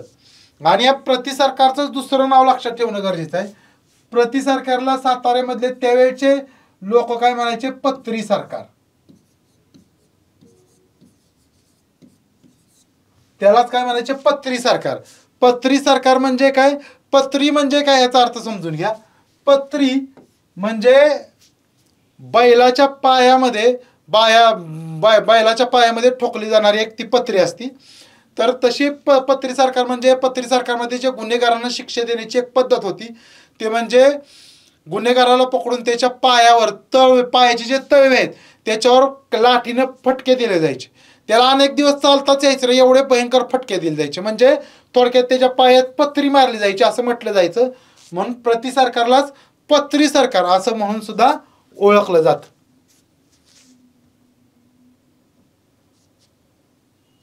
आता महाराष्ट्रातलं जे प्रति सरकार झालं तशीच प्रति सरकार देशभरात सुद्धा झाली. पण देशभरात जेवढी प्रति सरकार झाली त्यामधलं सर्वात जास्त काळ टिकणारं आणि सर्वात जादा मोठं काम करणारं प्रति सरकार होतं ते कोणतं, सातारचं प्रति सरकारच होतं. सर्वात मोठ्या प्रदेशावर काम करणारं पहिली गोष्ट, आणि सर्वात जास्त काळ करणारं, सर्वात जादा विधायक कार्य करणारं सरकार होतं ते कोणतं होतं, सातारचं प्रति सरकारच होतं. पण सातारच्या प्रति सरकार व्यतिरिक्त भारतात अजून इतर काही प्रति सरकार स्थापन झाली होती, ते पण आपण बघूया. म्हणजे महाराष्ट्राबाहेरील प्रति सरकार आहे. त्यामधलं पहिलं आहे ते म्हणजे बलिया इथलं. बलिया पूर्व उत्तर प्रदेशमध्ये बलिया या ठिकाणी प्रति सरकार स्थापन झालं होतं. तर हे जे प्रति सरकार आहे ते बलिया आणि आजमगड या परिसरात काम करत होतं. बघा, हे जे बलिया किंवा उत्तर प्रदेशमधलं बलिया इथलं जे प्रति सरकार होतं ते बलिया आणि आजमगड या परिसरात काम करत होतं. आणि या बलिया इथल्या जे प्रति सरकार होतं त्याचं वैशिष्ट्य काय तर हे आहे देशातील पहिले प्रति सरकार. देशातील हे पहिलं प्रति सरकार आहे. बघा, देशातील हे पहिलं प्रति सरकार आहे. बलिया पूर्व उत्तर प्रदेशमध्ये जे बलिया व आजमगड या परिसरात प्रति सरकार स्थापन झालं होतं ते काय आहे, देशातील पहिलं प्रति सरकार आहे. आणि प्रति सरकार टिकलं मात्र किती, 1 आठवडाच टिकलं. हे प्रति सरकार बलिया इथलं जे प्रति सरकार होतं ते 1 आठवडा टिकलं. सातारचं प्रति सरकार होतं ते जवळजवळ 3 वर्ष टिकलं. आणि महाभारतातलं पहिलं प्रति सरकार मात्र किती दिवस टिकलं, 1 आठवडा टिकलं. आणि हे जे भारतातील पहिलं प्रति सरकार होतं त्याचं नेतृत्व कोणी केलं होतं, चित्तू पांडे यांनी केलं होतं. त्याचं नेतृत्व केलं होतं कोणी, चित्तू पांडे यांनी केलेलं होतं। आता हे बलियाचं जे प्रतिसरकार होते त्यांनी काय काय काम केली, कोणती कामं केली, तर त्यांनी काय केलं, त्यांचं 1 आठवड्यात सत्ता सरकार होतं। 1 आठवडा सरकार असल्यामुळे त्यांना काही जादा मोठी कामं करता आली नाहीत, पण ते 1 आठवडाभरातच त्यांनी काय केलं, तर बलियाचा जो जिल्हाधिकारी होता त्या जिल्हाधिकाऱ्याला सत्ता सोडण्यास भाग पाडलं। जिल्हाधिकाऱ्याला सत्ता सोडण्यास भाग पाडलं। त्याचबरोबर त्या 1 आठवड्याभरात काय केलं, तुरुंगामध्ये जे राजकैदी होते किंवा ज्या नेत्यांना तुरुंगामध्ये टाकलं होतं बलियाच्या, त्या तुरुंगातील नेत्यांना त्यांनी काय केलं, सोडून देण्याचं काम केलं। तुरुंगातील नेत्यांना सोडून देण्याचं काम केलं। तर अशा पद्धतीने हे भारतातील पहिलं प्रतिसरकार बली या ठिकाणी स्थापन झालं, पण ते मात्र किती, 1 आठवडा एवढंच टिकलं। त्यानंतर दुसरं प्रतिसरकार आहे ते म्हणजे जातीय सरकार। दुसरं प्रतिसरकार आहे ते म्हणजे जातीय सरकार। हे जातीय सरकार स्थापन झालं तामलुक या ठिकाणी। तामलुक जिल्हा मिदनापूर, मिदनापूर जिल्हा बंगाल, बंगाल प्रांतातल्या मिदनापूर जिल्ह्यातील तामलुक, तामलुक या ठिकाणी जे प्रतिसरकार स्थापन झालं त्या प्रतिसरकारचं नाव काय आहे, जातीय सरकार। बघा, बंगाल प्रांतातील मिदनापूर जिल्ह्यातील तामलुक, मिदनापूर जिल्ह्यातील तामलुक या ठिकाणी जे प्रतिसरकार स्थापन झालं त्याचं नाव काय आहे, जातीय सरकार। आणि हे जातीय सरकार चाललं मात्र जवळजवळ 1.5 ते 2 वर्ष चाललं हे सरकार। तर याचा कालावधी होता डिसेंबर 1942 ते सप्टेंबर 1944। हे थोडं जास्त कालावधी चाललं, म्हणजे 2 वर्ष चाललं। तामलुक इथलं जातीय सरकार आहे ते किती दिवस चाललं, डिसेंबर 1942 ते सप्टेंबर 1944। आणि याचं नेतृत्व केलं कोणी, सतीश सामंत। तामलुक इथलं जे जातीय सरकार होतं त्याचं नेतृत्व केलं सतीश सामंत यांनी। आता हा जो तामलुक भाग होता, बंगाल प्रांतातील तामलुक भाग होता, तो कशासाठी प्रसिद्ध होता, तर गांधीजींच्या रचनात्मक कार्यासाठी प्रसिद्ध होता। बघा, तामलुक भाग आहे तो मुळातच कशासाठी प्रसिद्ध होता, तर महात्मा गांधींच्या रचनात्मक कार्यासाठी। म्हणजे या भागामध्ये महात्मा गांधींचा प्रभाव खूप मोठा होता। सातारचे प्रतिसरकार होते त्याच्यावर पण महात्मा गांधींचा प्रभाव होताच, तसंच हे तामलुकचं सरकार आहे तिथं पण महात्मा गांधींचा प्रभाव होता। पण महात्मा गांधींच्या कोणत्या कार्याचाही लक्षात घेणं गरजेचं आहे। महात्मा गांधींचं जे रचनात्मक कार्य आहे, महात्मा गांधींचं जे रचनात्मक कार्य आहे त्याचा काय होता, ते महत्वाचं केंद्र होतं। तर रचनात्मक कार्य म्हणजे काय, तर रचनात्मक कार्यामध्ये काय काय येतं, तर दारूबंदी, दारूबंदी महात्मा गांधींचा महत्वाचा अजेंडा होता। जाती निर्मूलन, जाती निर्मूलन, ज्या जातीपाती आहेत ते जाती निर्मूलन, दारूबंदी, जाती निर्मूलन, महिला सक्षमीकरण, हे महत्वाचे मुद्दे काय होते, तर महात्मांच्या रचनात्मक कार्यामध्ये येणारे मुद्दे होते। तर अशा रचनात्मक कार्याचे महत्वाचं केंद्र काय होतं, तामलुक हे होतं। आता ह्या इथल्या 2 वर्ष हे सरकार होतं, 2 वर्ष सरकार होतं, म्हणजे यानं खूप मोठं तसं कार्य करायला याला 2 वर्षात संधी मिळाली। या 2 वर्षामध्ये तामलुकचं जे जातीय सरकार होतं मिदनापूर जिल्ह्यातलं, त्यांनी काय काय कामं केली, बघा यांनी भरपूर कामं केली। ते म्हणजे वादळ निवारणाचं काम केलं, वादळ निवारणाचं काम केलं, सशस्त्र विद्युत दाहिनीचे आयोजन केलं, त्यांनी काय केलं, सशस्त्र विद्युत दाहिनीचे काम केलं। त्यानंतर शाळांना अनुदाने दिली, शाळा चालण्यासाठी शाळेत मुलांनी यावं त्यांना अनुदाने दिली, त्यांना अनुदाने देण्याचं काम केलं। त्यानंतर श्रीमंतांकडे अतिरिक्त तांदळाचे गरिबांमध्ये वाटप केले। बघा, श्रीमंतांकडे जो अतिरिक्त तांदूळ होता त्याचं काय केलं, गरिबांमध्ये वाटप केलं। आता इथं तांदळाचीच गरिबांमध्ये वाटप का केले, तर हे जे आंदोलन आहे, तामलुक हे ठिकाण आहे ते बंगाल प्रांतातलं आहे, त्या ठिकाणी तांदळाचंच उत्पादन जास्त व्हायचं, तिथं तांदळाचंच उत्पादन जास्त व्हायचं। पण तांदळाचं उत्पादन जास्त झालं तरी सगळ्या जनतेकडे तो तांदूळ काही समप्रमाणात वाटला गेलेला नसायचा। काही लोकांच्याकडे भरपूर असायचा तांदळाचा साठा, तर काही लोकांना खायला अन्न नसायचं।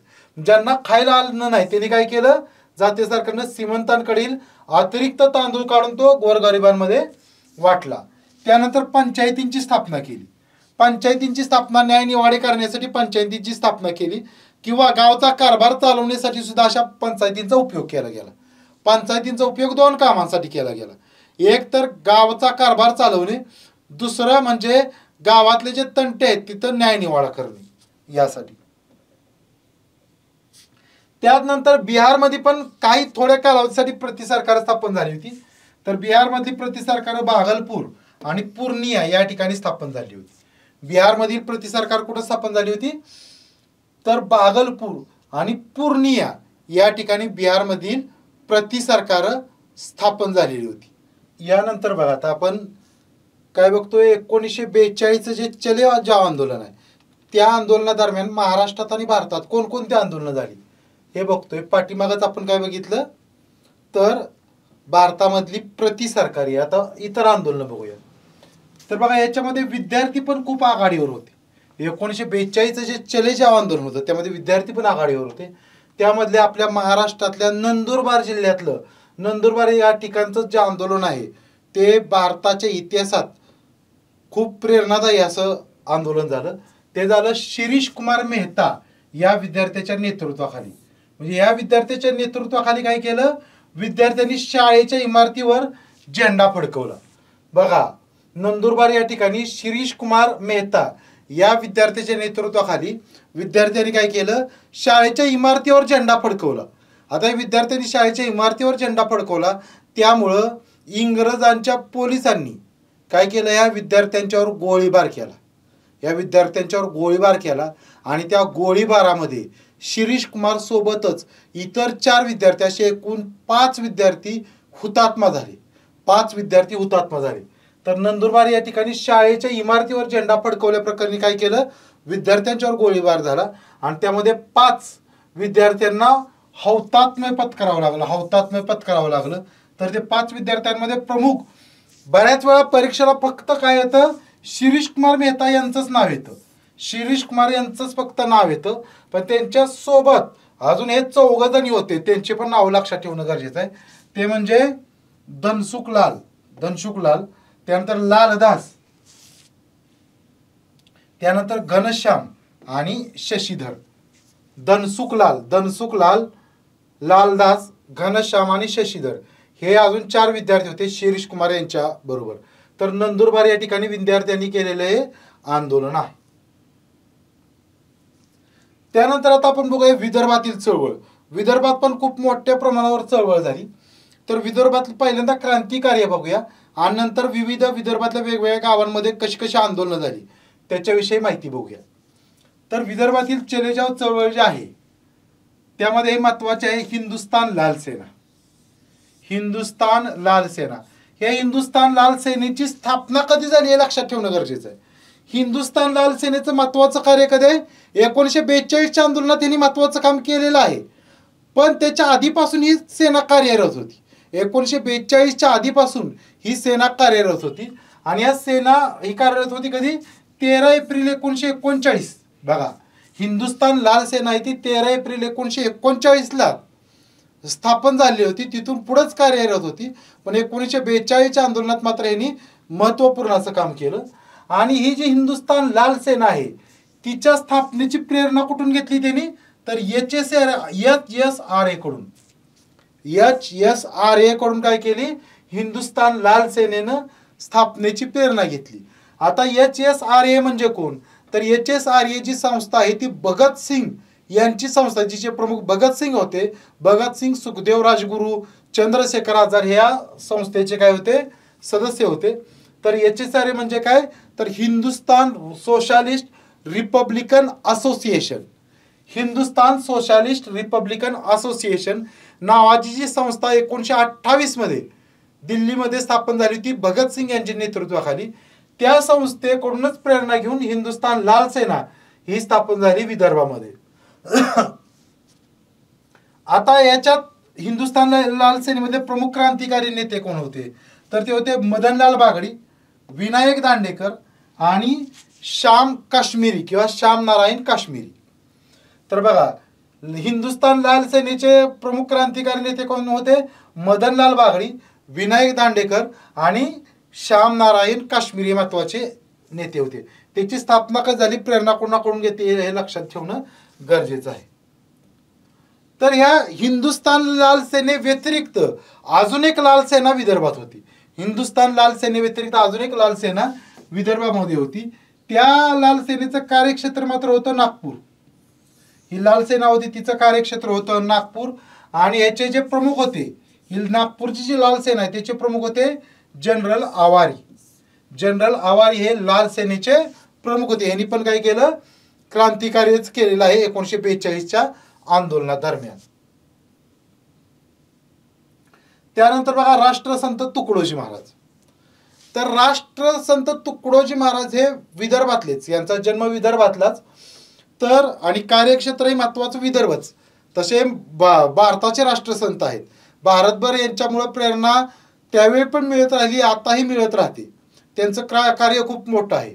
पण हे जे राष्ट्रसंत तुकडोजी महाराज आहेत, त्यांनी 1942च्या आंदोलनात विदर्भामध्ये जे क्रांतिकार्यासाठी जी प्रेरणा दिली, त्यातून विदर्भामध्ये खूप मोठं क्रांतिकार्य झालं. त्यामध्ये यावली हे यांचं जन्मगावच आहे यावली. तर यावली या ठिकाणी एक मोठं आंदोलन झालं. त्याचबरोबर आष्टी या ठिकाणी मोठं आंदोलन झालं. त्यानंतर चिमूर या ठिकाणी आंदोलन झालं. तर यावली, आष्टी, चिमूर या ठिकाणी जे इंग्रजांच्या विरुद्ध भयानक आंदोलनं झाली, त्याची प्रेरणा कुणाकडून आली होती, तर राष्ट्रसंत तुकडोजी महाराज यांच्याकडून आली होती. त्यामुळे 1942च्या आंदोलनात राष्ट्रसंत तुकडोजी महाराजांच्या विषयी माहिती आपण बघितली पाहिजे. त्याचबरोबर इतिहासामध्ये राष्ट्रसंत तुकडोजी महाराज यांच्यावर वेगवेगळे प्रश्न येतात, त्याची पण तयारी या माध्यमातून आपली होणार आहे. तर आपण 1942च्या आंदोलनात बघतोय. तर त्या आंदोलनादरम्यान राष्ट्रसंत तुकडोजी महाराजांनी प्रेरणा दिली म्हणून त्यांची माहिती बघतोय. तर ह्या तुकडोजी महाराजांचा जन्म झाला 1909ला. 1909ला झाला तो कुठे, यावली या ठिकाणी.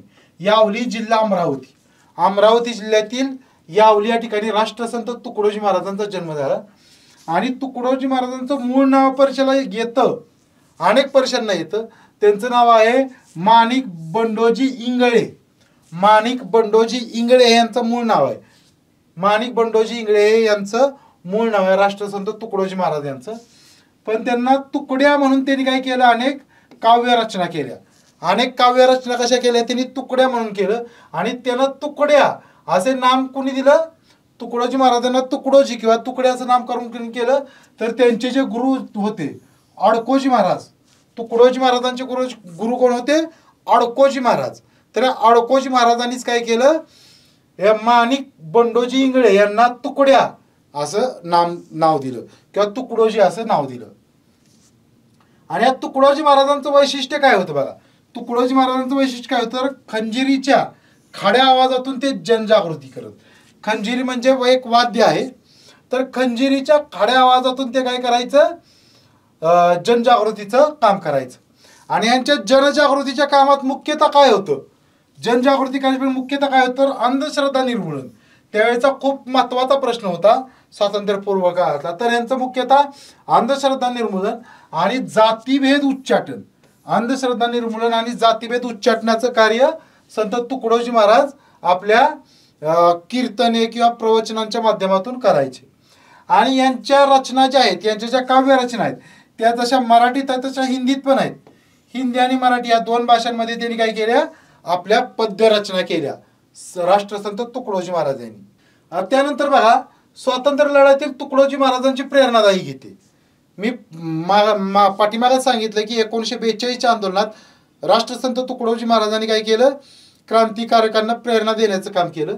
तर त्यांची क्रांतिकारकांना प्रेरणा देणारी गीतं कोणती होती, तर पहिलं हे गीत आहे की पत्थर सारे बॉम्ब बनेंगे भक्त बनेंगे सेना. पत्थर सारे बॉम्ब बनेंगे भक्त बनेंगे सेना हे त्यांचं गीत क्रांतिकारकांना तेच प्रेरणा देत होतं. त्याचबरोबर दुसरं गीत पण त्यांचं 1942च्या आंदोलनातच गाजलेलं होतं. ते म्हणजे कोणतं, चलो जवानो करके बताओ, चलो जवानो करके बताओ, अब कहने के दिन बीत गए, अब कहने के दिन बीत गए. चलो जवानो करके बताओ, अब कहने के दिन बीत गए, असं त्यांचं ही काव्यरचना महत्वाच्या होत्या.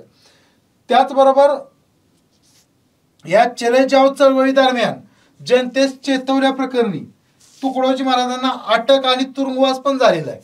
1942च्या आंदोलनात लोकांना काय चेतवल्या प्रकरणी तुकडोजी महाराजांना काय केलं, इंग्रजांनी अटक केलं आणि तुरुंगवास पण झाला. आता पाठीमागच मी सांगितल्याप्रमाणे की तुकडोजी महाराजांच्या प्रेरणेने 3 ठिकाणी महत्त्वाचे काय झाले, इंग्रजांच्या विरुद्ध आंदोलनं झाली, ती भयानक आंदोलनं झाली. ते 3 ठिकाणची क्रमानं आपण आंदोलनं बघणार आहोत. त्यामधलं पहिलं आंदोलन आहे ते म्हणजे यावली. यावली हे तुकडोजी महाराजांचं जन्मस्थळच आहे. या ठिकाणी यावलीला जो उद्रेक झाला इंग्रजांच्या विरुद्ध, यावलीला जो इंग्रजांच्या विरुद्ध उद्रेक झाला, तो उद्रेकाची प्रेरणा होते संत तुकडोजी महाराज हेच. आणि हे यावली आहे कुठं? अमरावती जिल्ह्यात. आता बघा या ठिकाणी काय आंदोलनाची मी थोडक्यात परीक्षेच्या दृष्टिकोनातून महत्वाची माहिती तुम्हाला देतोय. तर 18 ऑगस्ट 1942, 18 ऑगस्ट 1942 ला काय झालं तर गावात आलेला जिल्हाधिकारी मेल्ड्रम, अमरावतीचा जिल्हाधिकारी कोण होता? मेल्ड्रम हा. तर 18 ऑगस्ट 1942 ला गावात आलेले जिल्हाधिकारी मेल्ड्रम याला गावकऱ्यांनी रक्तबंबाळ केलं. गावकऱ्यांनी रक्तबंबाळ केलं. त्यावेळेस त्याला खरं तर गावकरी मारूनच टाकलं असतं, पण त्याने काय केलं, गावकऱ्यांच्या हातापाया पाडला. हातापाया पडून त्याने काय केलं, गावकऱ्यांच्या हातातून स्वतःची सुटका करून घेतली. आणि स्वतःची सुटका करून तो परत अमरावतीला गेल्यानंतर त्याने काय केलं, पोलिसांची जास्त खुमक मागवली. बदला, त्या गावाचा बदला घेण्यासाठी पोलिसाची लष्कराची काय केली, खुमक मागवली. आणि या लष्कराने काय केलं, लगेच 19 ऑगस्टला गावाला वेढा दिला. गावाला वेढा देऊन गावातील यावली या गावातील 134 यावली या गावातील 134 गावकऱ्यांकडून मिळून किती 10,000 रुपये सामूहिक दंड वसूल केला. 10,000 रुपये हे 1942-43 साली खूप मोठी रक्कम आहे मित्रांनो. तर 1942 साली खूप मोठी रक्कम आहे 10,000. ती 134 गावकऱ्यांच्याकडून त्यांनी काही सामूहिक दंड म्हणून वसूल केला. आणि त्याचबरोबर 62 जणांना 2 ते 7 वर्षांच्या सक्त मजुरीची शिक्षा झाल्या. या मेल्ड्रमला वर जो हल्ला केला गावकऱ्यांनी, त्यामुळे या गावातील 62 जणांना, बघा एकाच गावातील 62 जणांना कमीत कमी 2 वर्षे ते जास्तीत 7 वर्षांपर्यंतच्या सक्त मजुरीची शिक्षा झाल्या. असा हे यावलीचा उद्रेक झाला अमरावती जिल्ह्यात. म्हणजेच विदर्भातलीच आपण ही 1942 आंदोलन बघतोय. अमरावती विदर्भातला अत्यंत महत्वाचा जिल्हा आहे. त्यानंतर आष्टी, वर्धा जिल्ह्यातील आष्टी या ठिकाणी पण काय झालं, संत तुकडोजी महाराजांच्या प्रेरणेनंच आंदोलन झालं. तर हे आंदोलन कधी झालं बघा, त्याच दरम्यान ते पाठीमागाला आंदोलन जे यावलीचं आंदोलन झालं ते 18 ऑगस्ट 19 ऑगस्ट या असं झालं. आणि इथं काय झालं तर इथं 16 ऑगस्टला झाले. 16 ऑगस्ट 1942 ला काय झालं तर 3,000 लोकांच्या जमावावर पोलिसांचा गोळीबार. आणि त्यामध्ये काय झालं तर 7 जण ठार झाले. तरी 3,000 लोक आहेत ते आंदोलन करण्यासाठी जमा झालेले होते. 3,000 लोक हे इंग्रज सरकारच्या विरुद्ध आंदोलन करण्यासाठी या पोलीस स्टेशनच्या आसपासच जमा झालेले होते. मग त्यावेळेस पोलिसांनी काय केलं, या 3,000 लोकांच्यावर गोळीबार केला. त्यामध्ये 7 जण ठार झाले. 7 जण ठार झाले. म्हणून हे 3,000 लोक काय झाले, संतप्त झाले. या लोक संतप्त झालेल्या जमावाने काय केलं तर तिथला पोलीस उपनिरीक्षक, जमादार आणि 3 पोलिसांना ठार करून टाकलं. बघा 3,000 लोकांचा जमाव जो ब्रिटिशांच्या विरुद्ध आंदोलन करण्यासाठी जमा झाला होता, त्याच्यावर पोलिसांनी गोळीबार केला. त्यात 7 आंदोलकांचा मृत्यू झाला. म्हणून या 3,000 लोकांपैकी जे उरलेले लोक होते 3,000, त्यांनी काय केलं तर त्या पोलीस स्टेशनमधील पोलीस उपनिरीक्षक म्हणजे PSI, त्यानंतर जमादार आणि इतर 3 पोलिसांना काय केलं, ठार केलं. यानंतर मग काय झालं की आष्टी इथल्या लोकांची धरपकड झाली आणि त्या लोकांपैकी काय झालं 10 जणांना फाशी देण्यात आली. 10 जणांना फाशी सोपी गोष्ट नाही मित्र. एकाच गावातील 10 जणांना फाशी, 54 जणांना जन्मठेप. 54 गावात एकही कुटुंब असं राहील नसेल की त्या कुटुंबाशी संबंधित कुणाला शिक्षा झाली नाही. 54 जणांना जन्मठेपेची शिक्षा झाली. 16 जणांना दीर्घ शिक्षा झाल्या. 16 जणांना दीर्घ स्वरूपाची शिक्षा झाल्या. असं आष्टी वर्धा इथलं आंदोलन झालं. त्यानंतरचं चिमूरचं आंदोलन, चंद्रपूर जिल्ह्यातील चिमूर या ठिकाणचं आंदोलन. ह्या आंदोलनावर तर संपूर्ण देश हळहळला. असं हे भयानक चिमूरचं आंदोलन झालं. ते 1942च्या काळात त्या दरम्यान झालं बघा. 19 ऑगस्ट त्या दरम्यानच, ऑगस्ट 1942ला ते आंदोलन झाले. तर काय केलं इथं या आंदोलनाविषयी मी थोडक्यातच माहिती दिली. तर इथल्या चिमूरमधल्या जमावानं काय केलं, एसडीओ म्हणजे सब डिव्हिजनल ऑफिसर, म्हणजे ज्याला आपण सध्या काय म्हणतो प्रांताधिकारी म्हणतो, उपजिल्हाधिकारी म्हणतो किंवा प्रांताधिकारी असंच त्याला म्हणतो. तर जमावाने काय केले, SDO म्हणजे सब डिव्हिजनल ऑफिसर, NT म्हणजे नायब तहसीलदार, NT म्हणजे नायब तहसीलदार, व इतरांना लाट्यांचे प्रहार करून ठार केलं. तर लोकांच्या चीडच एवढी निर्माण झाली होती. आणि हे लोक जे होते SDO NT हे भारतीय जरी असले तरी इंग्रजांनाच साथ द्यायचे. त्यामुळे चिडून लोकांनी काय केलं, SDO NT म्हणजे नायब तहसीलदारांनी इतर काही अजून लोकांना लाट्यांचं प्रहार करून ठार केलं. त्याचबरोबर अजून काय केलं, चिमूरमधील सर्व सरकारी इमारती जाळल्या. चिमूरमधल्या लोकांनी काय केलं, सर्व सरकारी इमारती जाळल्या.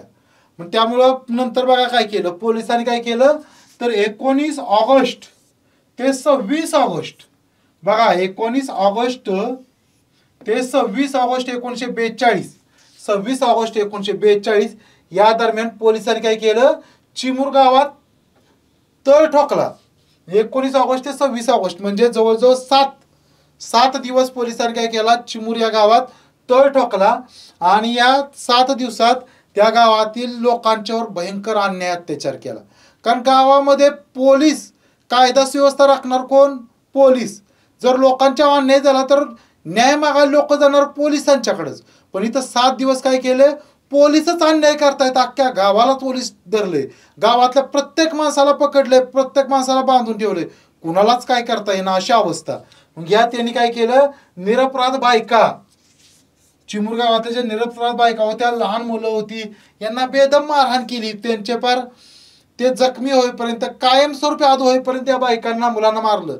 मोठी लोक होती त्यांचे तर भयानक हाल केले. हे 7 दिवस तिथं पोलीस तळ ठोकून होते. मग हे जे आंदोलन झालं, या बायकांना जी बेदम मारहाण झाली याची चर्चा देशभर झाली.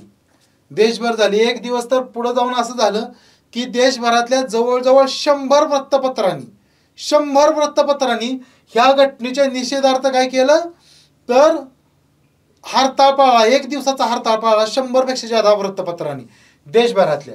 आणि सेवाग्राम जो आश्रम आहे, सेवाग्राम आश्रमातील जे प्राध्यापक भन्साळी म्हणून होते, सेवाग्राम आश्रमातील प्राध्यापक भन्साळी होते, त्यांनी काय केलं तर चिमूरमधील महिलांना न्याय मिळावा म्हणून 63 दिवस उपोषण केलं. चिमूरमधील ज्या महिलांच्यावर अन्याय झाला होता, अत्याचार झाला होता, त्यांना जी भयानक मारहाण झाली होती, त्या महिलांना न्याय मिळावा म्हणून सेवाग्राम आश्रमातील प्राध्यापक भन्साळी जे होते त्यांनी एकूण 63 दिवस उपोषण केलं. पण त्यांचं ते उपोषण काही कामी आलं नाही. सरकारने त्या उपोषणाकडे काही लक्ष दिलं नाही. त्यांचं ते उपोषण वाया गेलं. 63 दिवस त्यांनी प्राध्यापक भन्साळी यांनी उपोषण केलं. तर अशा पद्धतीनं पाठीमागे जे आपण बघितलं चिमूरचं आंदोलन, हे आपण विदर्भातले आंदोलन बघितली. आता आपण हे बघतोय मोमिनाबाद म्हणजे आताचे अंबाजोगाई. इथं मुंबई चुकून झालेलं आहे बघा. मोमिनाबाद म्हणजेच आत्ताचे काय अंबाजोगाई, म्हणजे हे मराठवाड्यातलं आंदोलन आहे. हे अंबाजोगाई कुठं आहे, मराठवाड्यात बीड जिल्ह्यामध्ये अंबाजोगाई नावाचं शहर आहे, तालुका आहे तो. तर बघा मोमिनाबाद हे त्याचं जुनं नाव होतं. ह्याच्यावर पण पाठीमागं परीक्षेला प्रश्न आला MPSCच्या की मोमिनाबाद हे कोणत्या शहराचं नाव, तर अंबाजोगाईचं जुनं नाव काय होतं असा प्रश्न आलेला आहे. तर त्याचं नाव होतं मोमिनाबाद. त्याच्या निजामाच्या अंडर येणारा हा भाग होता. तर तो अंबाजोगाईमध्ये, तर बघा अंबाजोगाईचं जुनं नाव काय होतं तर मोमिनाबाद, हे लक्षात ठेवा. तर डिसेंबर 1942 मध्ये या गावात काय झालं तर सरकारी प्रचारासाठी ठेवलेल्या रेडिओ वर 2 टपाल पेट्या पळवण्यात आल्या. त्यावेळेस रेडिओ हे खूप सरकारचं महत्वाचं साधन असायचं. रेडिओ सरकारचं खूप मोठं महत्वाचं साधन असायचं. आणि असं सरकारी कुठलं साहित्य चोरणं पळवणं हे खूप धाडसाचं काम असायचं, कारण त्यावेळी सरकारचा खूप मोठा दरारा होता. पण तशात पण काय झालं, गावात जो सरकारी प्रचारासाठी ठेवलेला रेडिओ होता आणि 2 टपाल पेट्या होत्या, त्या क्रांतिकारक लोकांनी पळवून नेल्या. आणि मोमिनाबाद म्हणजेच काय अंबाजोगाई, इथं जे आंदोलन झालं त्या आंदोलनातील प्रमुख आरोपी कोण होते तर तिथलं जे योगेश्वरी नूतन विद्यालय, त्या योगेश्वरी नूतन विद्यालयाचे शिक्षक हेच आरोपी होते. कारण योगेश्वरी नूतन विद्यालयाचे जे शिक्षक आहे त्यांच्यावरच आरोप ठेवले गेले, त्यांच्यावर संशय घेतला गेला. तर तिथलं योगेश्वरी नूतन विद्यालय महत्वाचं आहे, तिथले शिक्षकांवर आरोप ठेवले गेले आणि मोमिनाबादमध्ये हे क्रांतिकार्य झालं. त्यानंतर बघा देशभरात इतर ठिकाणी कोणकोणते क्रांतिकार्य झाले. तर अहमदाबाद हे गुजरातमधलं अहमदाबाद हे ठिकाण आहे. तर या ठिकाणी काय केलं, गिरणी कामगारांनी संप केला. गिरणी कामगार म्हणजे कापड गिरणी कामगारांनी, कारण अहमदाबाद हे कापड गिरण्यासाठी प्रसिद्ध असणारं स्वातंत्र्यपूर्व काळातील किंवा नंतर स्वातंत्र्योत्तर काळातील पण महत्वाचं ठिकाण आहे अहमदाबाद. तर अहमदाबाद इथल्या गिरणी कामगारांनी संप केला याच्या दरम्यान 1942 आंदोलनादरम्यान. त्याचबरोबर जमशेदपूर इथं जो टाटांचा कारखाना होता, म्हणजे अजूनही आहे जमशेदपूर इथं टाटांचा जो कारखाना आहे, त्या कारखान्यातील कामगारांनी काय केले, ते दीर्घकाळ संपावर गेले. जमशेदपूर इथल्या कारखान्यातील टाटांचा जो कारखाना होता तिथले कामगार काय झाले, दीर्घकाळ संपावर गेले. त्यामुळं काय झालं, तर युद्धोपयोगी साहित्याच्या उत्पादनात खंड पडला. युद्धोपयोगी म्हणजे मुद्दा लक्षात घ्या, 1942च्या दरम्यान दुसरं महायुद्ध सुरू होतं. 1942च्या दरम्यान दुसरं महायुद्ध सुरू होतं आणि या दुसऱ्या महायुद्धात इंग्लंड स्वतः सहभागी झालं होतं. भारताला पण त्यांनी सहभाग केलं होतं. तर इंग्लंडला दुसऱ्या महायुद्धात लढण्यासाठी जे युद्ध साहित्य लागायचं ते वेगवेगळ्या कारखान्यात बनवलं जायचं. पण त्यापैकी एक महत्त्वाचा कारखाना होता तो म्हणजे टाटांचा जमशेदपूरमधला कारखाना. या कारखान्यात काय बनवलं जायचं, तर युद्धोपयोगी साहित्य बनवलं जायचं. पण या युद्धोपयोगी साहित्याच्या उत्पादनात खंड पडला. तो खंड कशामुळे पडला, तर इथल्या कारखान्यातील कामगार या 42च्या आंदोलनामुळं दीर्घकाळ संपावर गेले त्यामुळं. त्यानंतर कराची इथलं बी आपण कार्य लक्षात घेणं गरजेचं आहे, कारण स्वातंत्र्यपूर्व काळात कराची हा भारताचाच भाग होता. सध्या पाकिस्तानमध्ये शहर आहे. तर कराची या ठिकाणी काय झालं, कराची या ठिकाणी हेमुख कलानी या तरुण विद्यार्थ्यास पोलिसांनी गोळ्या झाडून ठार केले. म्हणजे हा क्रांतिकार्य करतोय याचा संशय घेऊन, फक्त संशयावरून कराची या ठिकाणी काय केलं, हेमुख कलानी या तरुण विद्यार्थ्यास काय केलं, पोलिसांनी गोळ्या झाडून ठार केलं. त्यानंतर बघा, आता पाठीमागच मी याच लेक्चरच्या सुरुवातीला सांगितलं की 7 ऑगस्टला मुंबईमध्ये काय झालं, गवालिया टँक इथं काँग्रेसचं अधिवेशन सुरू झालं. 8 ऑगस्टला महात्मा गांधींनी करेंगे या मरेंगे हा मंत्र दिला आणि 9 ऑगस्टला पहाटेच काय केलं, तर भारतातील महत्त्वाच्या काँग्रेस नेत्यांना ब्रिटिशांनी तुरुंगात टाकलं. त्यामध्ये महत्त्वाचे नेते होते महात्मा गांधींना सुद्धा कधी तुरुंगात टाकलं, तर 9 ऑगस्ट 1942ला तुरुंगात टाकलं आणि त्यांना सुरुवातीला पुण्यामधल्या येरवडा कारागृहात टाकलं गेलं सुरुवातीला. आणि नंतर त्यांना पुण्यामध्येच आगा खान पॅलेस म्हणून ठिकाण आहे, पुण्यामध्येच आगा खान पॅलेस नावाचं ठिकाण आहे, त्यामध्ये टाकलं. तर तिथं आगा खान पॅलेसमध्ये महात्मा गांधी असताना ब्रिटिशांनी महात्मा गांधींच्यावर दबाव आणायला सुरुवात केली. कशामुळे, तर आंदोलन बाहेर महात्मा गांधी तुरुंगात होते, पण बाहेर आंदोलन भयानक पेटलेलं होतं. मग या आंदोलनकर्त्यांना तुम्ही आवाहन करा की असलं हिंसक आंदोलन करू नका, असा ब्रिटिश महात्मा गांधींच्या मागे लागलेले होते. पण महात्मा गांधींनी काय केलं, ब्रिटिशांचं तर ऐकलंच नाही. त्याच्याऐवजी काय केलं, या ब्रिटिश जे भारतभर दडपशाही करतायत त्याच्या विरुद्धच, ब्रिटिश जे भारतभर दडपशाही करतायत त्याच्या विरुद्धच महात्मा गांधींनी काय केलं, 21 दिवसांचं उपोषण केलं.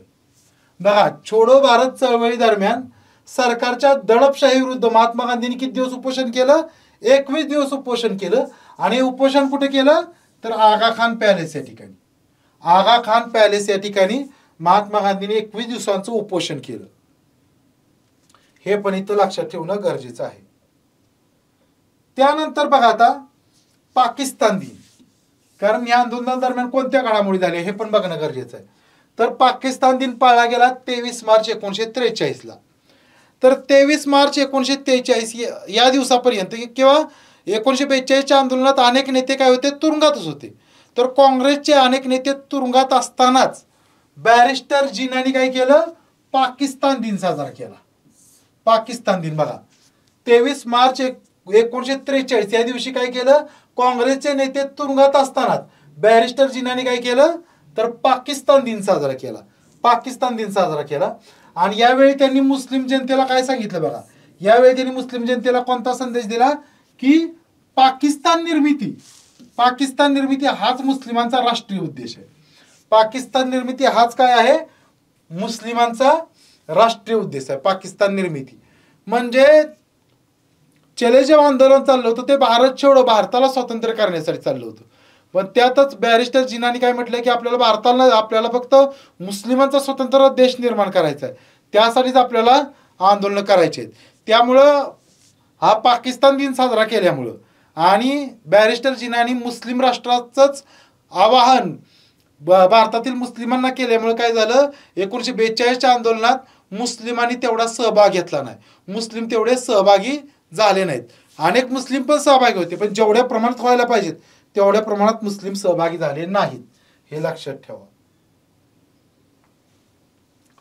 आता हे छोडो भारत आंदोलन झालं तर त्याच्यामुळे काय स्वातंत्र्य मिळालं नाही. खरं तर स्वातंत्र्य मिळण्यासाठी आंदोलन कारणीभूत ठरलंच, कारण या आंदोलनात जे विविध कारवाई झाल्या त्याच्यामुळे काय झालं, ब्रिटिशांच्या लक्षात आलं की अशी जर आंदोलन व्हायला लागले तर आपल्या इथं राहणं अवघड आहे. त्यामुळे ब्रिटिशांनी भारतीय स्वातंत्र्याचा विचार करायला सुरुवात केली या आंदोलनामुळे. पण तरीही आंदोलन काय यशस्वी झालं नाही, लगेच काय स्वातंत्र्य मिळालं नाही. त्याचं महत्त्वाचं कारण काय होती, छोडो भारत चळवळीच्या अपयशाची कारणे काय काय होती. तर पहिलं कारण आहे, पाठीमागच मी सांगितलेलं, ते म्हणजे बॅरिस्टर जिनांच्या आवाहनामुळे. इथं आवाहन शब्द पाहिजे खरं तर, आवाहन. बघा, बॅरिस्टर जिनांच्या आवाहनामुळे मुस्लिम समाज जवळजवळ अलिप्त राहिला. या आंदोलनात मुस्लिम समाज हा बहुतेक करून काय झाला, अलिप्त राहिला. कशामुळं, तर बॅरिस्टर जिनांनी त्यांना तसं आवाहन केलं त्यामुळे. त्याचबरोबर या चळवळीला अनुकूल नसणारे पण काही महत्वाचे नेते होते. त्यामध्ये महत्वाचे नेते ते म्हणजे डॉक्टर बाबासाहेब आंबेडकर. डॉक्टर बाबासाहेब आंबेडकर आणि तेज बहादूर सप्रू. तेज बहादूर सप्रू. तर बघा, हे जे छोडो भारत आंदोलन आहे त्या आंदोलनाला अनुकूल नसणारे नेते कोण होते, डॉक्टर बाबासाहेब आंबेडकर. त्याचबरोबर तेज बहादूर सप्रू हे सुद्धा ह्या आंदोलनाला अनुकूल नव्हते.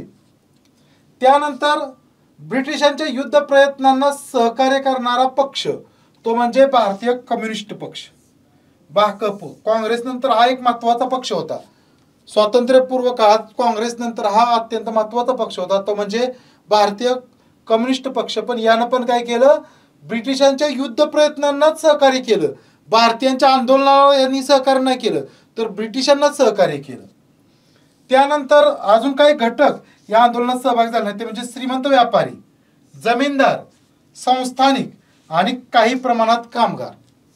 बघा, श्रीमंत व्यापारी, जमीनदार, संस्थानिक आणि काही प्रमाणात कामगार या आंदोलनात सहभागी झालेले आहेत. त्यामुळे काय झालं, हे आंदोलन अपयश ठरलं. हे आंदोलन अपयश ठरलं. तर विद्यार्थी मित्रांनो, अशा पद्धतीनं आपण या लेक्चरमध्ये 1942चं चले जाव आंदोलन किंवा छोडो भारत आंदोलन पाहिलेलं आहे. या आंदोलनावर विविध परीक्षांमध्ये जे प्रश्न येतात ते सर्व प्रश्न तुम्हाला सुटतील अशी मला आशा आहे. हा जर व्हिडिओ तुम्हाला आवडला असेल तर व्हिडिओला लाईक करा, व्हिडिओ तुमच्या मित्रांना शेअर करा. धन्यवाद.